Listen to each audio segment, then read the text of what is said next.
ನಮಸ್ಕಾರ, ಸಂಪೂರ್ಣ ನ್ಯೂಸ್ಗೆ ಸ್ವಾಗತ. ನಾನು ಭಾಗ್ಯ. ಇದೀಗ ಈ ಕ್ಷಣದ ಹೆಡ್ಲೈನ್ಸ್.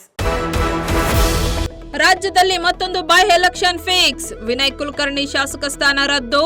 ಜೀವಾವಧಿ ಶಿಕ್ಷೆ ಹಿನ್ನೆಲೆ ಶಾಸಕ ಸ್ಥಾನ ಅನರ್ಹ.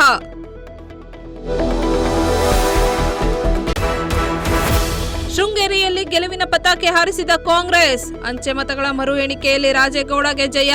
ಅಗ್ನಿ ಪರೀಕ್ಷೆಯಲ್ಲಿ ಹೆಚ್ಚುವರಿ 203 ಮತಗಳಿಂದ ಗೆಲುವು. ಕ್ಷಣ ಕ್ಷಣಕ್ಕೂ ಕುತೂಹಲ. ಪಂಚರಾಜ್ಯ ತೀರ್ಪು. 15 ಬೂತ್ಗಳಲ್ಲಿ ಮರುಮತದಾನ. ಮತ್ತೆ ಗಲಾಟೆ. ಮೇ 4ರಂದು ಫಲಿತಾಂಶಕ್ಕಾಗಿ ಘಟಾನುಘಟಿಗಳ ಪೈಪೋಟಿ. ಬಿಸಿಲಿನ ತಾಪಕ್ಕೆ ಟಾಟಾ ಏಸ್ ಆಟೋಗೆ ಬೆಂಕಿ. ಬೈರಾಪುರ ಹಳ್ಳದ ಬಳಿ ಒತ್ತಿ ಉರಿದ ಆಟೋ. ಆಟೋದಲ್ಲಿದ್ದ 15 ಮಂದಿ ಪ್ರಯಾಣಿಕರು ಸೇಫ್.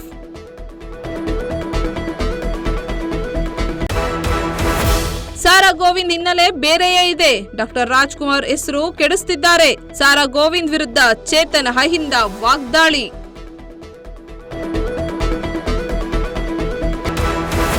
ಇದಾಗಿತ್ತು ಈ ಕ್ಷಣದ ಹೆಡ್ಲೈನ್ಸ್. ನಿರಂತರ ಸುದ್ದಿಗಾಗಿ ನೋಡ್ತಾ ಇರಿ ಸಂಪೂರ್ಣ ನ್ಯೂಸ್. ಇದು ನೊಂದವರ ಧ್ವನಿ.